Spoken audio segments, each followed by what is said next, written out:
This news program is proudly brought to you by Smart Start Breakfast Biscuits and Now Biscuits.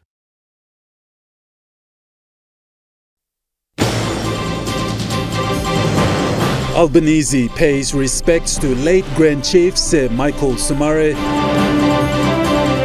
Governor Jufa vocal on international law offenders. And Polio responds to the national online selection.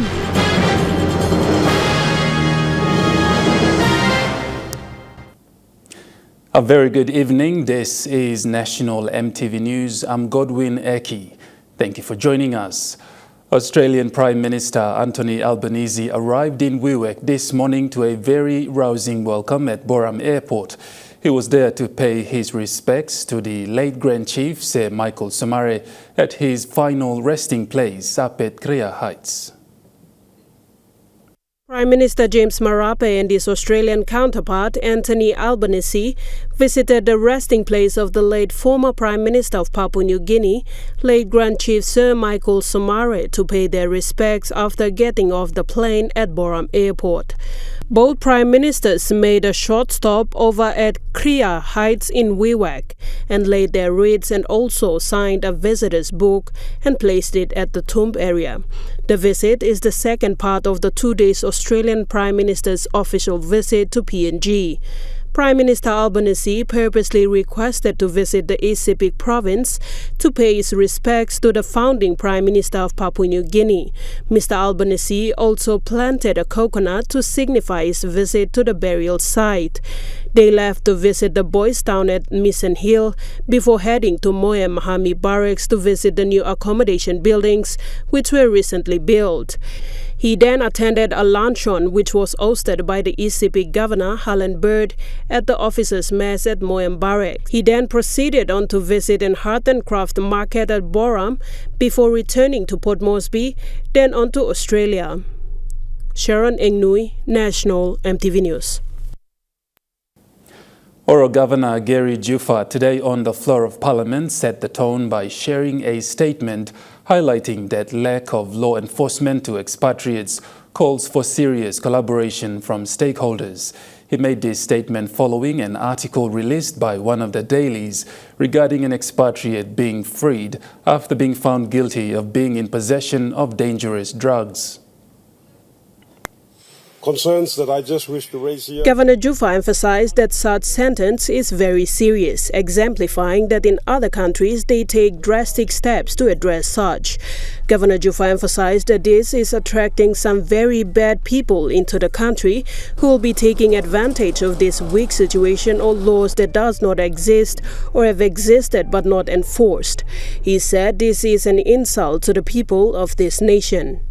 Where this type of offense would attract the death penalty or serious pecuniary action consisting of time in jail and then deportation, blacklisting of that particular individual so that that individual never comes back to that country. And that is how those countries deal with such serious matters, transnational crimes of that type, in fact, of all types. But in Papua New Guinea, we have fined this individual, and according to the newspapers, we have suspended his sentence, and we have allowed him to virtually walk out free. Governor Jufa called on the Minister for Internal Security and Justice to look into the matter and fund the existing organization known as the Transnational Crime Investigation Unit within the Police Department to address the growing threat of transnational criminals. Transnational crimes. What's happening with that organization? Right now, that organization should be expanding, growing, with the growing threats that are posed upon this country by transnational criminals. Governor Jufa highlighted that PNG cannot continue to be lenient and tolerate people considered to be international criminals coming and walking around freely in our country. He said with the expansion of the economy, there is a possible increase in threats and opportunities, and expansion of the intelligence committee is necessary. Operating at large at will and whim, and essentially telling everyone else from other countries who are here doing similar things, this is what you can do in this country called Papua New Guinea. You can get away with this. Why not? I wanted to raise this here because I think something serious needs to be done as a deterrent to these type of individuals, to these type of criminals. We can't be a wide open country where criminal cartels and their agents can just come in here at will and whim and do whatever they want, and then we just fine them and then let them to go out, do as they please and continue. Governor Juffa said the government needs to take a firm stand in enforcing the laws of our country. Meanwhile, Governor for Morobe, Luther Wenge, concurs with him and recommended for a higher penalty to be applied. Sharon Engnui, National EMTV News. In regards to law and order issues throughout the country, Governor for Enga Province, Peter Ipatas, asked a question to the Minister for Internal Security, Peter Chamalili Jr., look at the cultural norms that are inside the police force before new recruitments are being carried out. Strategy in order to fix. Ipatas says he agrees with recruiting new officers into the police force, but some of the issues inside the department must be fixed before a recruitment drive is done. We cannot continue to increase number when there's a culture out there that is bad in the police force. Increase of number will only increase problems. We have to have a strategy in order to fix the existing issues in the police force. So my question for me, I'm now short again. Me almost the minister is more manpower. Me like him, you talk him nation. Time all this line young people man marry, you go to police college. Usad by training all, usad by recruiting. If I got nepotism or no got, how about you straight him this plan? You mean you can kiss him or drag you go inside the police force? Now two time will finish lo bomana. Now go long all the provinces and the districts. Who said true supplementary more? In response, Minister Chamalili Jr. says he is working around the clock to get things in order. He says because of the challenges faced as a result of the cultural norms, they have taken steps to look into the recruitment process.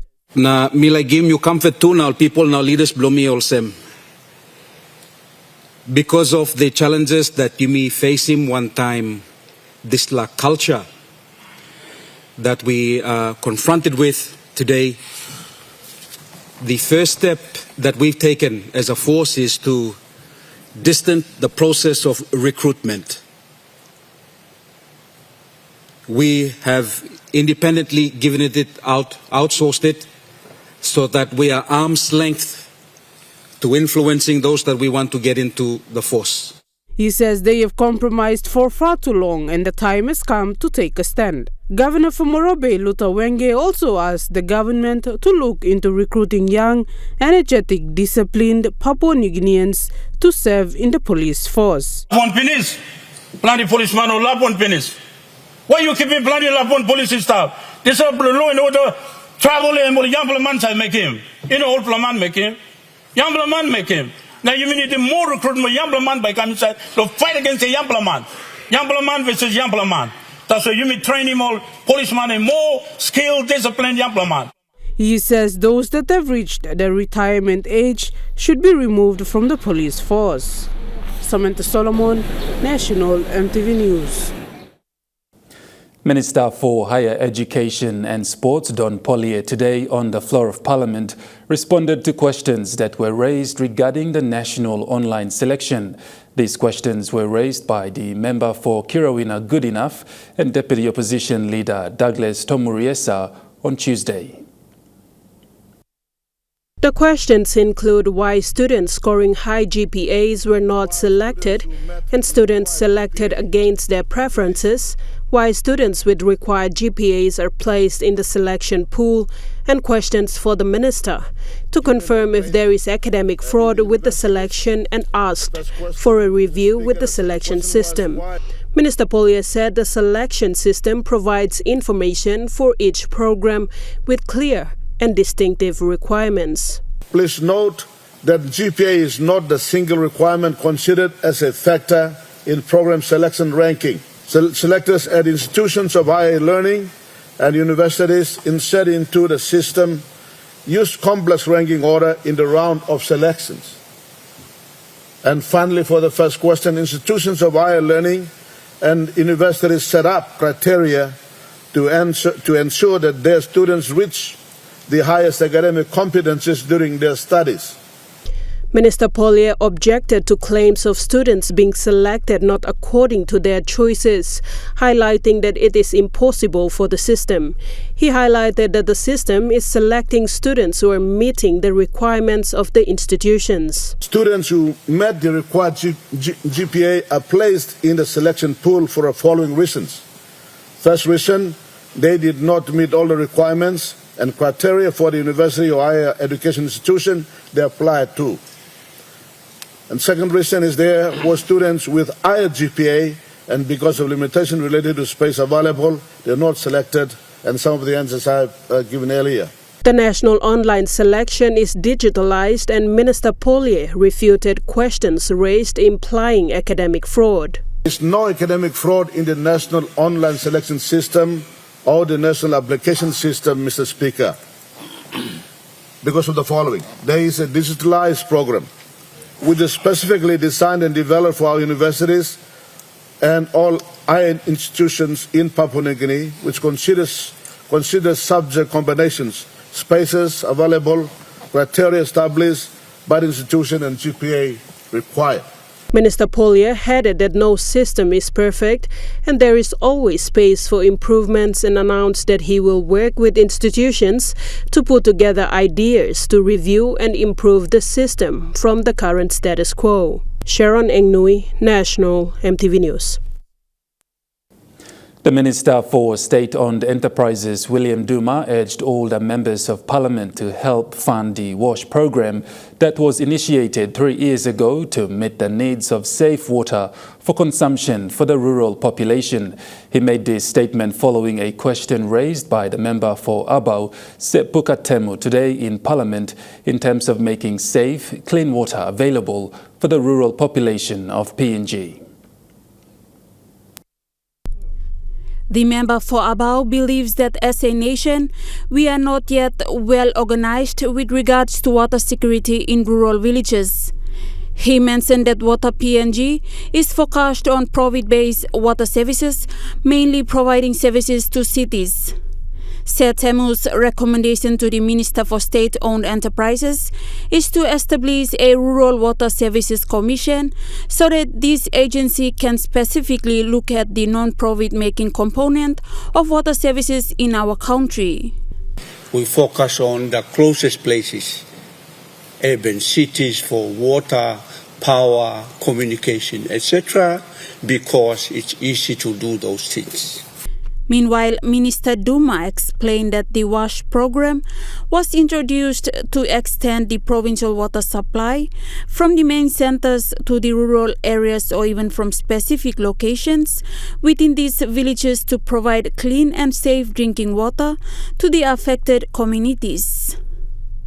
He confirmed that the WASH program exists, so it is now up to all the members of Parliament to see whether the program continues and also to fund the program. To all of us members to see whether, through the advice of the Department of National Planning, see whether that program is continuing. And if not, we can, as a government, ask the World Bank to help fund so we can provide a counterweight funding and try and extend this important service to all our villages. He also stressed that Water PNG is aware that there is an increasing need of water in rural areas.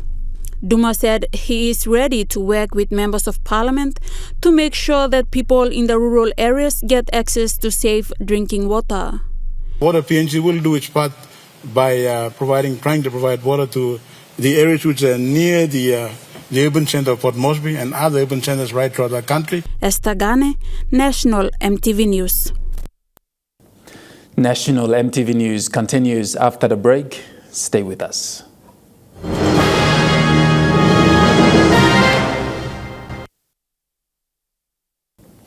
Welcome back to National EMTV News. The Kombuk Nange and Mingaku clan of Damba tribe in Simbu province officially signed a memorandum of agreement to bring peace between the two warring clans after 6 months of election-related fighting. With tireless efforts from the Manda Peace team, together with Jiwaka and Chimbu Police, led by Sergeant Peter Leary, with the support from Kup Women for Peace, they brought peace and justice to the Kumbal community of Damba tribe.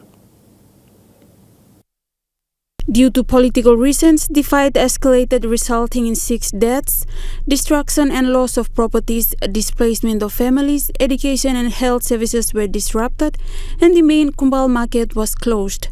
PPC for Simbu Acting Superintendent Epinis nearly urged the people of Damba tribe to end this fight to see positive changes in the community.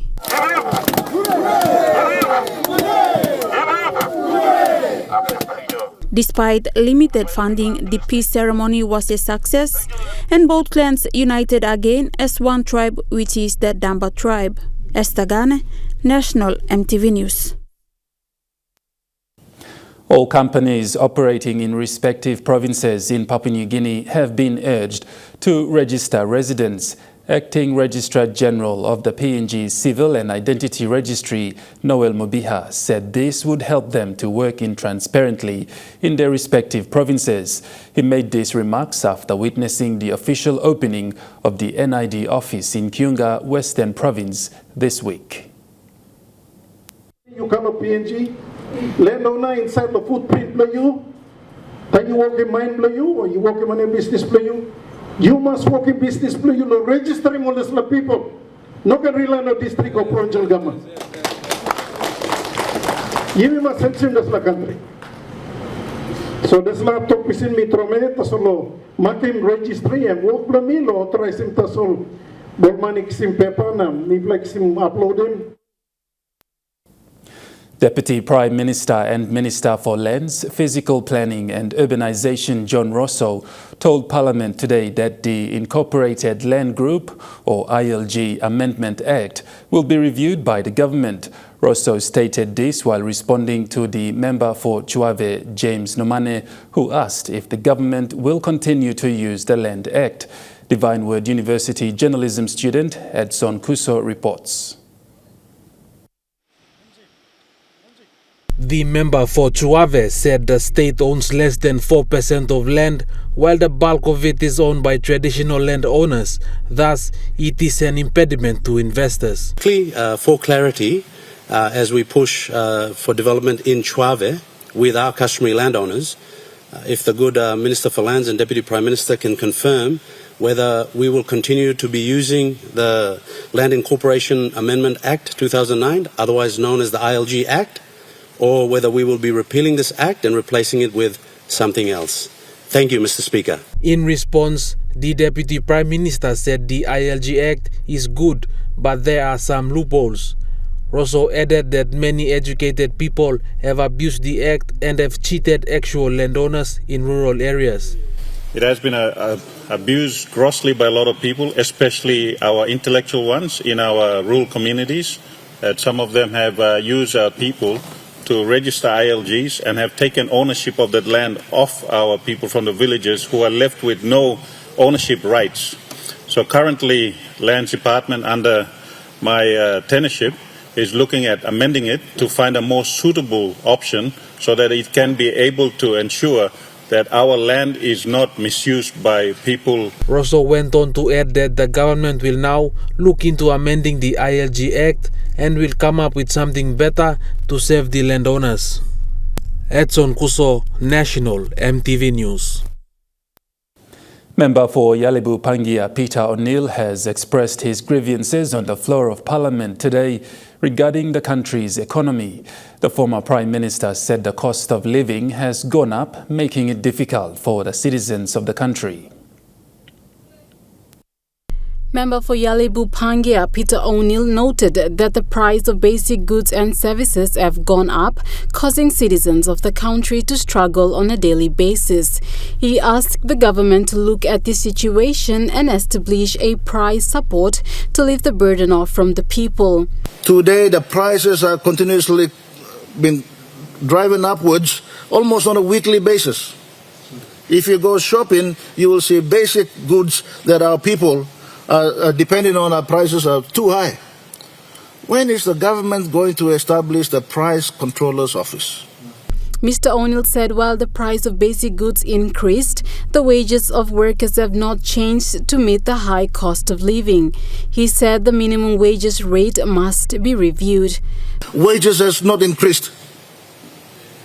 We need to establish the minimum wages board immediately, Mr. Speaker, and tell them to review the wages for ordinary men and women in this country. Mr. O'Neill further stated that this is a priority area the government should consider first before looking at other areas. Cynthia Maku, National EMTV News. In regards to the Connect PNG program, member-elect for the Wawaria district, Marsh Narawek, seek clarifications on the rehabilitation work that is going on at the Wau Bulolo Highway. In response, Minister Mirisim assured the people of Wawaria that the rehabilitation works are ongoing and will continue this year.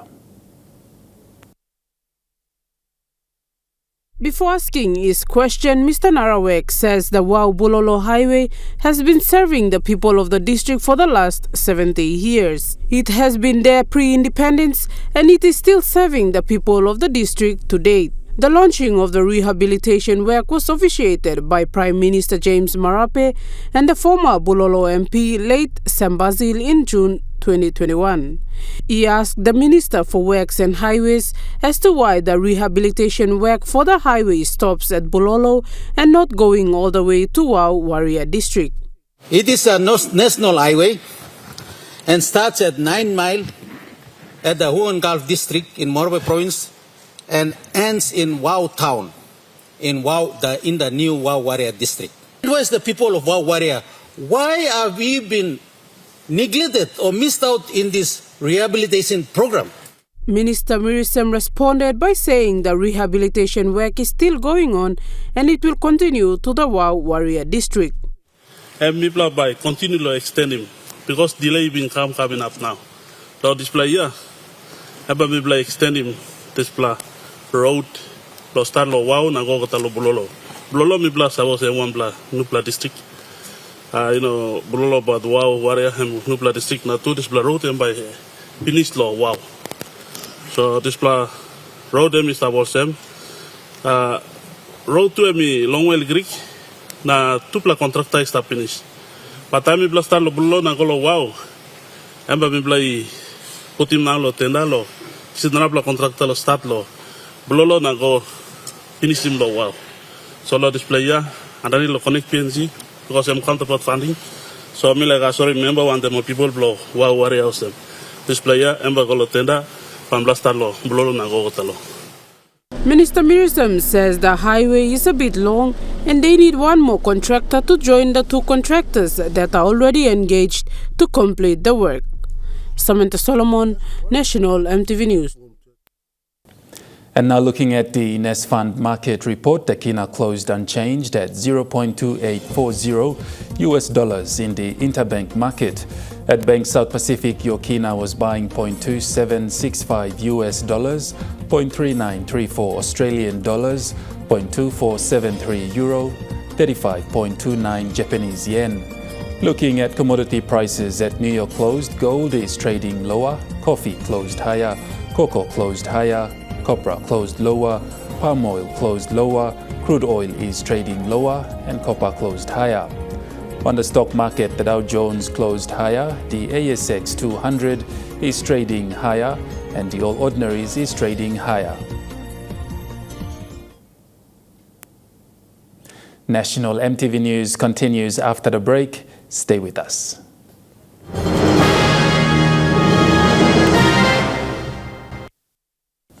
Welcome back to National EMTV News. Owning a house comes with a lot of sacrifices, commitment and determination. NCSL shares the story of a loyal member who religiously deposited funds into his NCSL savings account for 19 years, purposely to build his dream home.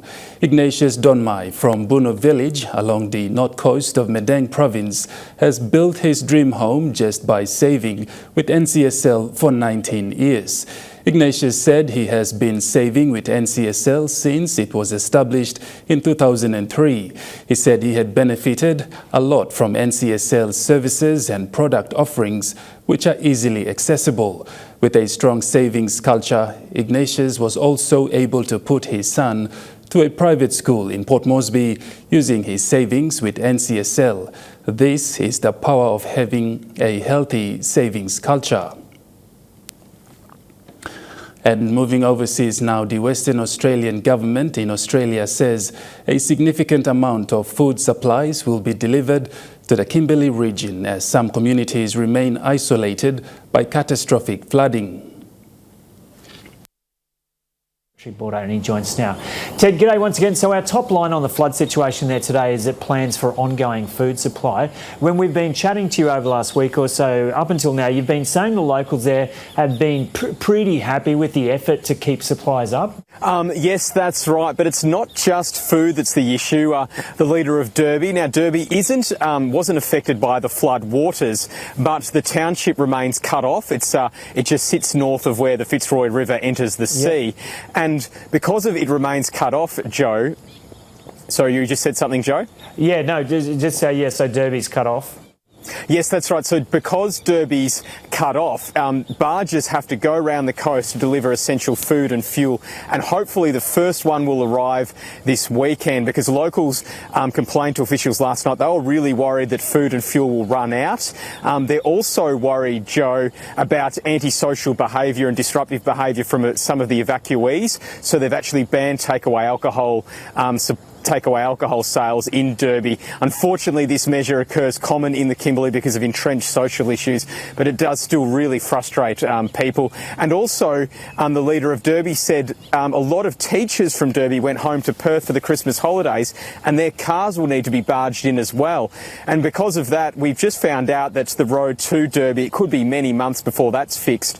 The latest vision we've had shows 3 kilometres just completely washed away. So they're going to try and build a sidetrack around that, but that could take months because we're right in the middle of wet season too, Joe. There's still isolated thunderstorms that are happening all around the Kimberley over the next coming weeks and months. Yeah, geez, those aerial shots just that we've been showing as you've been speaking, Ted, there, just amazing, showing that damage to the roads there. And what are primary producers saying about supply chains? Ukrainian forces say they are holding out in the battle for Solida in the eastern Donetsk region, despite heavy bombardment from a growing Russian offensive. Have warned of a new looming Russian assault and have named Belarus as a possible launch site. Ukrainian troops are holding military drills near its northern border in preparation for an attack. On the other side of the thick forest, Russia and Belarus are holding their own joint training sessions. The key issue is Soledar, Bakhmut and the fighting for the Donetsk region in general. We have analysed in detail the decisions needed, the reinforcements needed and the steps to be taken by commanders in the coming days. We've also discussed the situation with the supply of weapons and ammunition to the troops, the relevant cooperation with our partners. Joe Biden's legal team has discovered a second set of classified documents in storage at his Delaware home. The discoveries are presenting legal and political headaches for the U.S. president.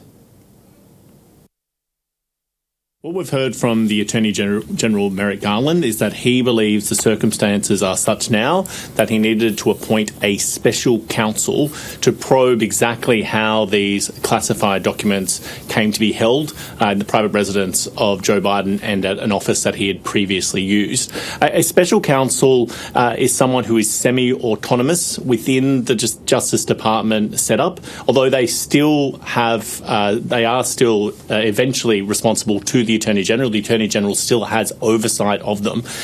People know I take classified documents and classified materials seriously. I also said we're cooperating fully and completely with the Justice Department's review. As part of that process, my lawyers reviewed other places where documents from my time as Vice President were stored, and they finished the review last night. And Mary Garland promising that all the resources necessary will be given to Robert Hur to make sure that he can thoroughly investigate exactly who is responsible for these documents being stored incorrectly according, it appears at least, to government policy, and whether or not they have been compromised in any way. So the announcement of the special counsel actually came after we heard earlier today from President Joe Biden. He spoke, he was hoping to speak about the fact inflation in the United States seems to be slowing, which is good economic news for him. But he did speak after it had been announced by the White House that this second set of classified documents had been discovered. He promised that he would continue to work with those authorities investigating. And also we have subsequently heard from his office, from his attorney, that they will be now working with the special counsel. But this was Joe Biden speaking before the announcement of the special counsel that will be probing these documents. You're watching National EMTV News. Trukai Sports is next. Stay with us.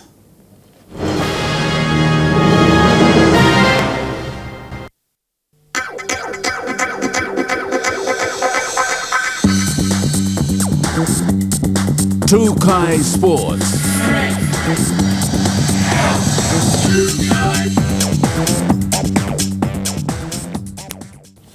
Welcome to Trukai Sports.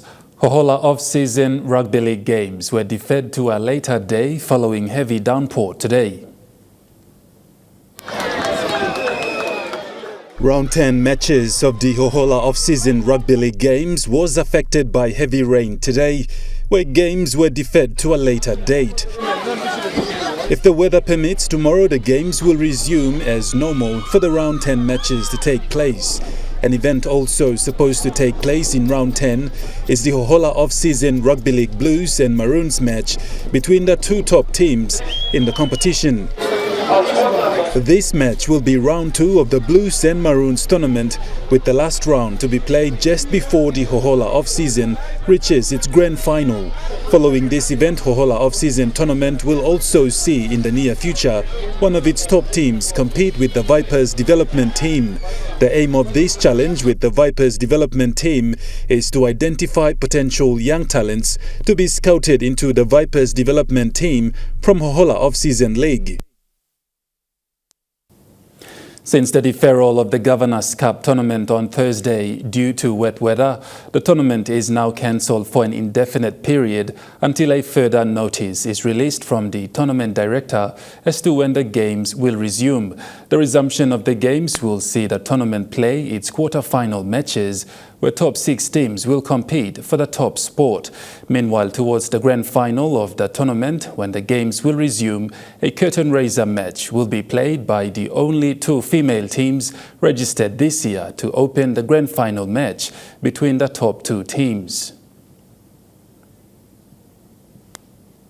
Trukai Sports continues after the break. Stay with us.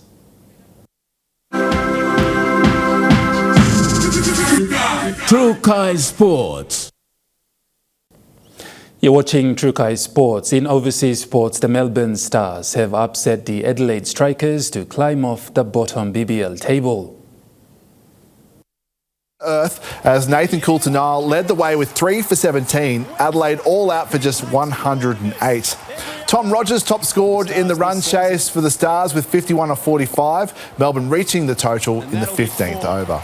Rashid Khan is threatening to walk away from the Big Bash League following Cricket Australia's decision to withdraw from Australia's upcoming international series against Afghanistan. The decision follows the announcement by the Taliban to further restrict women's education and employment opportunities. Cricket Australia says it's committed to support growing the game for women in Afghanistan and will continue to engage with the Afghanistan Cricket Board to improve conditions. In football, the Matildas will get some much-needed match practice in a 4 Nations tournament on home soil next month ahead of the World Cup.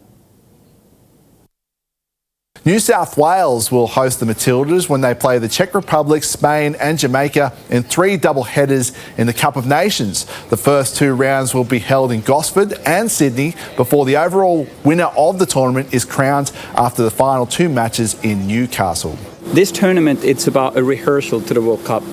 in every aspect, what we do on the field and in the stands, to see how we can unite and create that high-octane energy football that we want to create.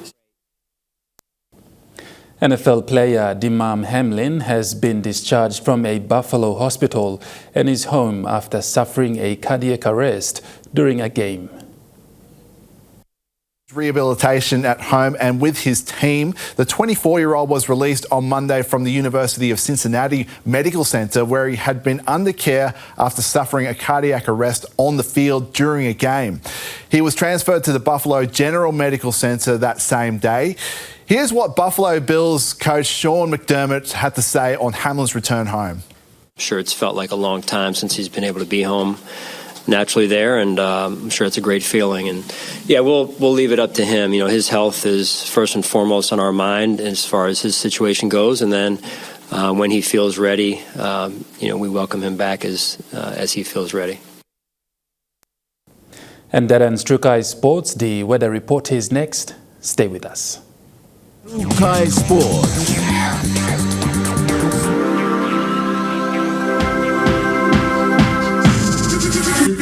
True Kai Sports.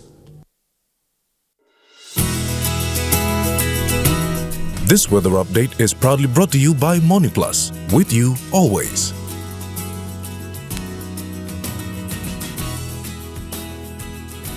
Weather forecast for the next 24 hours. Southern region, Port Moresby, cloudy periods with patchy rain, then morning possible inland fog. Daru, partly cloudy with possible overnight showers, then cloudy periods. Kerema, partly cloudy with possible patchy rain. Alatau, cloudy with some showers and possible thunderstorm. Popondetta, cloudy periods with patchy rain. In the Mamase region, Ley, possible brief showers. Medang, brief early morning showers. Wewak and Vanimo, partly cloudy. In the New Guinea Islands region, Loringau, possible brief showers. Kavieng, mostly fine. Kokopo, Rabaul and Kimbe, partly cloudy. Buka becoming partly cloudy with possible brief showers. In the Highlands region, Mount Hagen, evening showers easing, then morning fog. Goroka and Kundiawa, partly cloudy, then morning fog. Mendi and Wabeg, evening showers easing, then morning fog.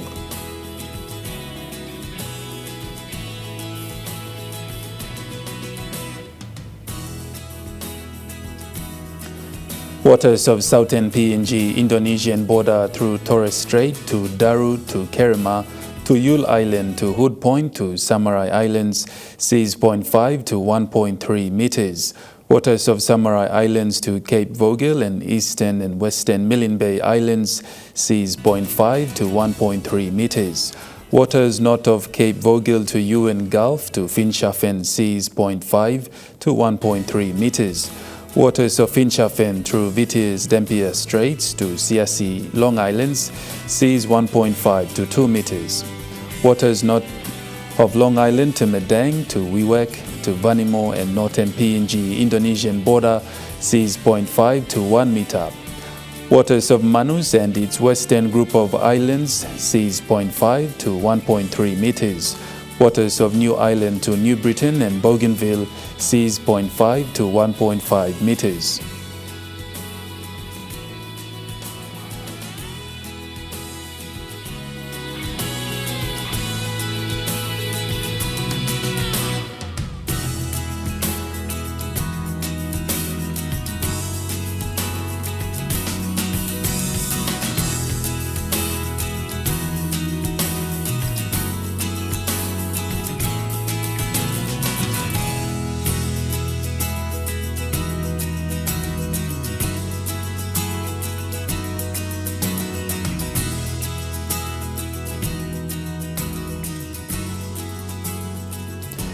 Ocean forecast, Coral Sea sees light northwest winds of 10 to 15 knots.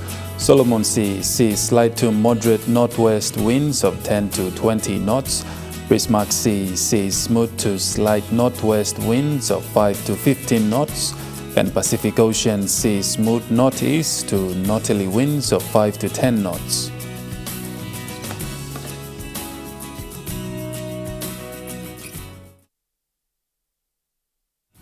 The weather update was proudly brought to you by MoneyPlus, with you always. And that wraps up the news, sports and weather for Friday, the 13th of January 2023. From the entire news team, pleasant viewing. Bye for now.